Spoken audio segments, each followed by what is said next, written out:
Assalaamu calaykum. Ku soo dhawaada xalqadda 14aad ee taxanaha Falastiin. Waxaana xalqadan uga hadli doonaa qabsashadii ay Yuhuuddu qabsatay Masjidka Al-Aqsa. Masaajidka Al-Aqsa waxa ay Yuhuuddu la qabsatay qaybta bari ee magaalada Qudus kadib dagaalkii 1967. Tan iyo waqtigaas waxaa Masaajidka Al-Aqsa ay Yuhuuddu ku soo rogtay xadgudubyo isdaba joog ah oo khatar geliyay jiritaankii masaajidka, taasoo xiisad siyaasadeed ka dhex dhalisay dunida Muslimka. Inkasta oo maamulka militariga Israa'iil uu u oggolaaday in maamulka masaajidku uu hoos yimaado maamulka magacuyaalka ah ee Urdun, haddana barakaysnaanta masjidka si ula kac ah ayaa loo waxyeeleeyay. Muslimiintana waa laga mamnuucay inay wax dayactir ah ku sameeyaan dhismihiisa. Inkasta oo muslimiinta loo oggolaaday inay dayactiri karaan qudbiga dhagaxa, haddana xadgudubyadii ugu waaweynaa ee ay Yuhuuddu kula kacday Masjidka Al-Aqsa waxaan ka soo qaadan karnaa kuwan. 1. Mamnuucitaankii muslimiinta soo booqata masjidka. Taariikhda Islaamka oo dhan, Masjidka Al-Aqsa wuxuu ahaa barta labaad ee ay muslimiintu u safraan marka laga yimaado inay Maka u xajiyaan. Markii ay dhammeeyaan gudashada waajibaadka xajka ee Maka, muslimiintu waxay sii wada jireen safarka nolosha ee ay ku tegayaan Masaajidka Al-Aqsa. Qaarkoodna waxaa soo jiidan jiray nolosha iyo bilicda magaalada Qudus, taasoo ku kalifi jirtay inay degaan magaalada Qudus. Maanta, malaayiin muslimiin ah oo u hamuun qaba aaditaanka Qudus ayaa sanad walba laga hor istaagaa inay booqdaan magaalada Qudus iyo masjidkeeda Al-Aqsa ee ay Yuhuuddu haysato. 2. Sheegashooyinka derbiga baroorta. Yuhuuddu waxay ku andacootaa in derbiga galbeed ee Masjidka Al-Aqsa uu yahay qayb ka hadhay macbadkii Suleymaan oo horay ugu ooli jiray halka uu ku yaallo Masjidul Aqsa maanta. Sidaa daraaddeed, Yuhuuddu halkaa ayay ku cibaadaysan jireen ilaa qarnigii 16aad. 23 bishii Sebtembar sanadkii 1928, cibaadaystayaashii Yuhuudda ayaa ka cadhaysiiyay muslimiinta kadib markii ay salaad ku qabsadeen derbiga hoostiisa iyaga oo buun yeerinayay. Waxayna derbiga suleen daah ay ku qornaayeen halku-dhegyo Cibraani ah, kuwaas oo ka dhan ahaa muslimiinta. Falalkan ayaa carqaladeeyay dadkii muslimiinta ahaa ee ku cibaadaysan jiray masaajidka gudihiisa, maadaama aysan Yuhuuddu falalkaa si joogto ah u samayn jirin waqtiyadii hore. Falkan waa la dhaleeceeyay oo waxaa la sheegay inuu yahay isku day aan Yuhuudda horay loogu arag oo lagu doonayo in loogu xadgudbo xuquuqda muslimiinta. Bishii Agoosto sanadkii 1929, Yuhuuddu waxay isku dayday inay derbigan ku qabsadaan cibaadooyin salaadeed. Yuhuuddu waxay markan adeegsadeen awood, taasoo horseeday kacdoonkii 1929 oo loo yaqaano Al-Buraq Revolt.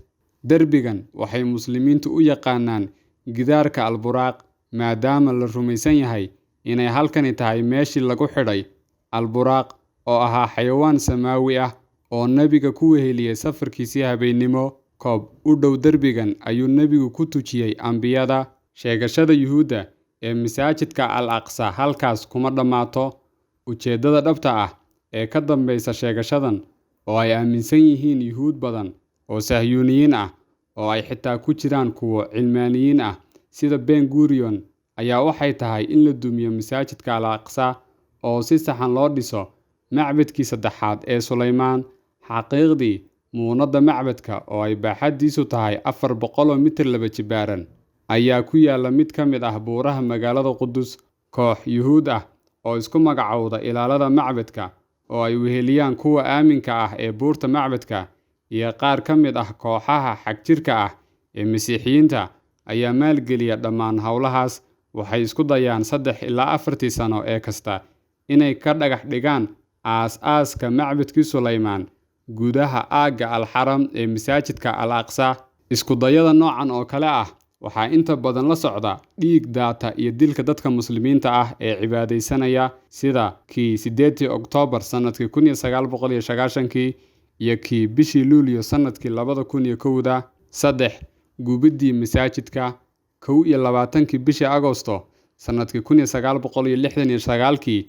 Michael Rohan oo ahaa nin asal ahaan u dhashay Australia oo aaminsanaa diinta Masiixiga ayaa dab qabadsiiyey masaajidka Al-Aqsa isagoo gubay mimbarkii Salaaxudiin iyo 1500 mitir cubic oo ka mid ahaa qaybtii koonfur bari ee masaajidka Al-Aqsa. Falkan ayaa waxyeeleeyay 3 meelood meel qiyaastii 4400 mitir cubic oo masaajidka gudihiisa ah. Intaa waxaa dheerayd in xoogagii Israa'iil, yacni ciidamadii Israa'iil, ay biyihii ka jareen masaajidka iyo inay ishortaageen gaadiidka dabdamiska ahi inay goobta ku yimaadaan waqtigii loogu talagalay si loo damiyo dabka, iyagoo ujeedku ahaa in la kordhiyo khasaaraha ka dhalan kara dabka. Dhacdadan naxdinta leh kadib, hogaamiyayaashii wadamadii muslimiinta ayaa shir iskugu yimid, waxayna sameeyeen ururka shirweynaha Islaamka Organization of Islamic Conference. 4 isku dayo isdaba joog ahaa oo ay Yuhuuddu ku doonayeen inay ku tukadaan gudaha masaajidka Al-Aqsa. Isku daygii ugu horreeyay wuxuu dhacay 18 Agoosto sannadkii 1969kii markii koox ka koobneyd 25 Yuhuud ah ay xoog ku galeen masaajidka, iyaga oo buun yeedhinayay, waxayna akhrinayeen heeso, kaarool iyo qaar ka mid ah aayadaha Towraad. Isku daygii labaad wuxuu ahaa kii dhacay 28 Diseembar sannadkii 1976 markii xaakim Israa'iili ah uu u oggolaaday Yuhuudda qaar oo ay la socdeen koox Israa'iiliyiin ah oo ka tirsanaa baarlamaanka Israa'iil inay ku tukadaan masaajidka Al-Aqsa. Waxaa jirtay isku day kale oo uu abaabulay Ariel Sharon oo markaa ahaa hogaamiyihii mucaaradka Israa'iil. Ariel Sharon, isaga oo ay weheliyeen 200 oo askari, ayuu isku dayay inuu booqdo masaajidka Al-Aqsa, wuxuuna falka ku tilmaamay inuu ahaa isku day muwaadin Israa'iili ah uu ku doonayay inuu ku booqdo qayb ka mid ah dhulkiisa.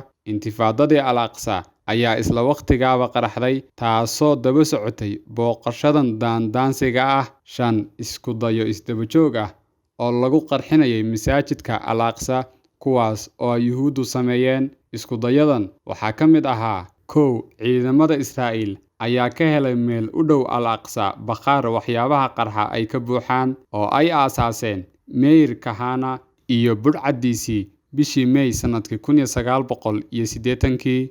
2.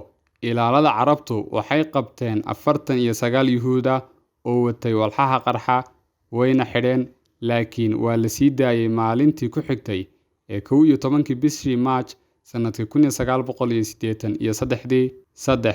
3 bambo oo ahaa nooca ay adeegsadaan ciidamada Israa'iil ayaa laga helay gudaha bocor weyn oo masaajidka la dhigay 30 Janaayo sannadkii 1984. 4. Ilaalada Carbeed waxay soo heleen waxyaabo fara badan oo walxaha qarxa ah oo lagu qariyay laamaha geed hoostiis, kuwaas oo loogu talagalay inay qarxaan marka uu masaajidka yimaado. Master Helmut Kohl oo ahaa hogaamiyihii Jarmalka oo waqtigaa booqasho ku tegayay masaajidka Al-Aqsa sannadkii 1985. 6. Jabsigii hubaysnaa iyo toogashadii cibaadaystayaasha. Dhacdooyinkaas waxaa ugu muhiimsanaa: 1. Koox hubaysan oo Yuhuudnimadu madax martay, kana yimid deegaanka Kiryat Arbac ee magaalada Al-Khaliil, ayaa u soo dhacay masaajidka Aqsa, waxayna la dagaalameen ilaaladii masaajidka.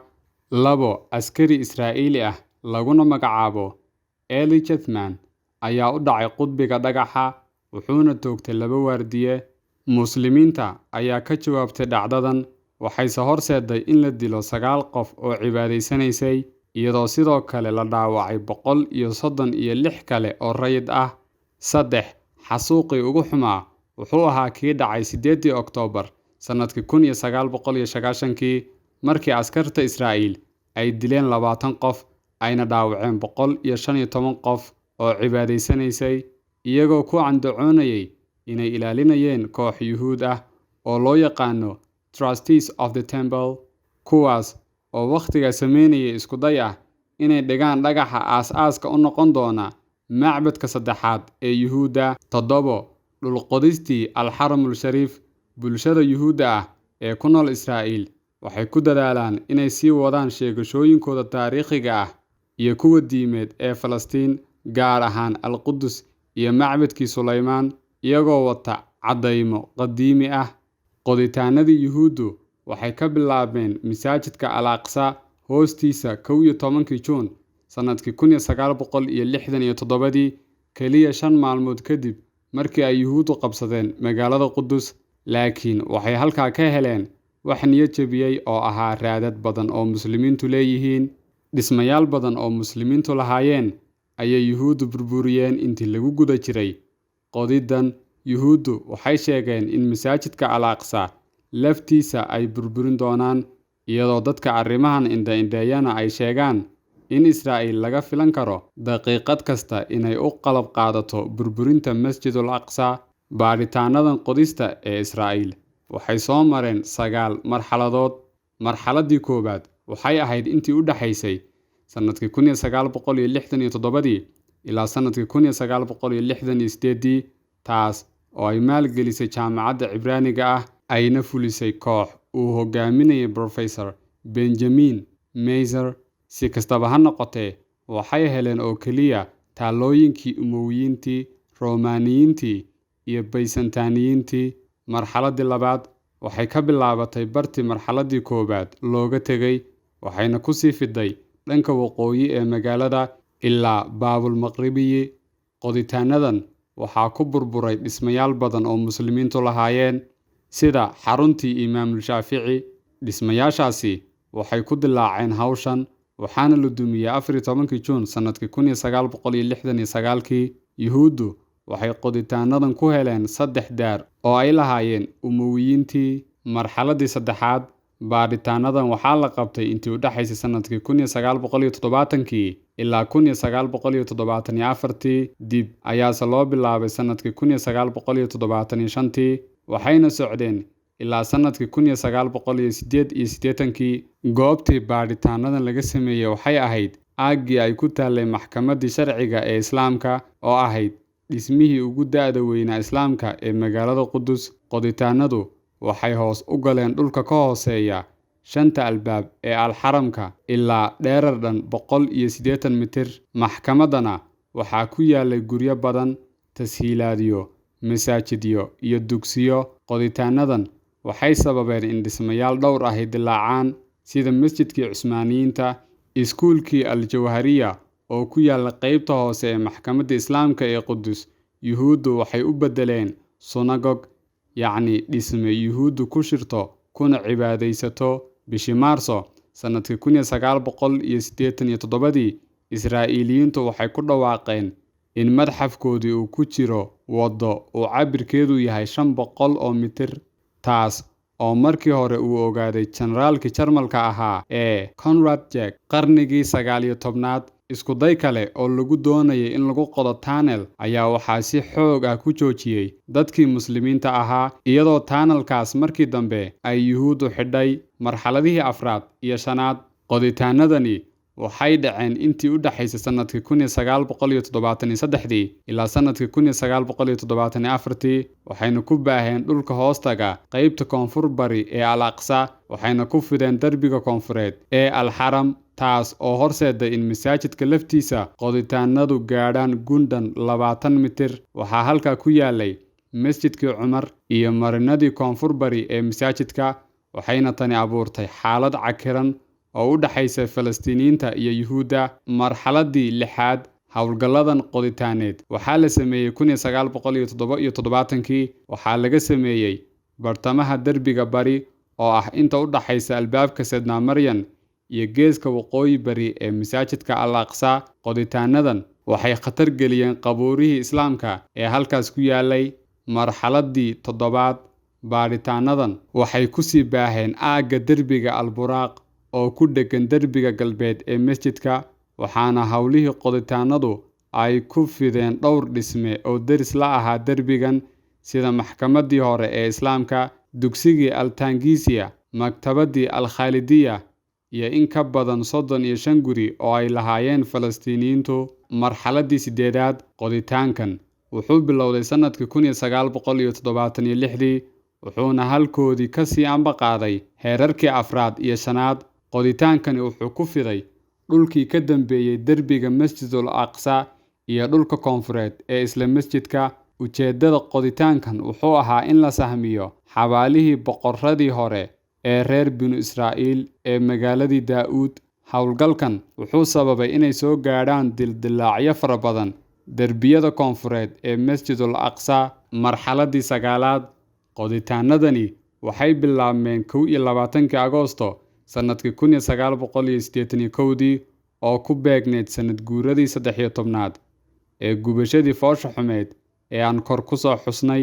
Ciidamada Israa'iil waxay bilaabeen marxalad cusub oo qodis ah si dib loogu furo tunnel dhererkiisu gaadhayay 25 mitir, balliciisuna ahaa 6 mitir, oo uu daah qaaday korneylkii Ingiriiska ahaa ee Warren sanadkii 1876.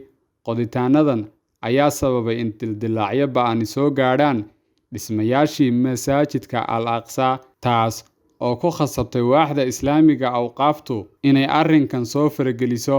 29 bishii Agoosto sanadkii 1981 oo ay joojiso howlgalladan, waxayna albaabadii masaajidka Al-Aqsa ku gooyeen dhagaxaan shub ah. Si kastaba ha noqotee, waxaa dib loo furay 24 bishii Sebteembar sanadkii 1996, maalin un ka hor ciiddii Cibraaniyiinta, taas oo abuurtay falcelin xoog leh oo ay Falastiiniyiintu ka falceliyeen arrintaas oo dhalisay in ciidamada Israa'iil ay si arxan darro ah u caburiyaan Falastiiniyiinta. 62 qof oo Falastiiniyiin ah ayaa la dilay, 1600 qof oo kale oo Falastiiniyiin ahna waxaa lagu dhaawacay guud ahaan Falastiin. Isla dhacdadaas, 14 askari oo Israa'iiliyiin ah ayaa lagu dilay, 50 kalena waa lagu dhaawacay.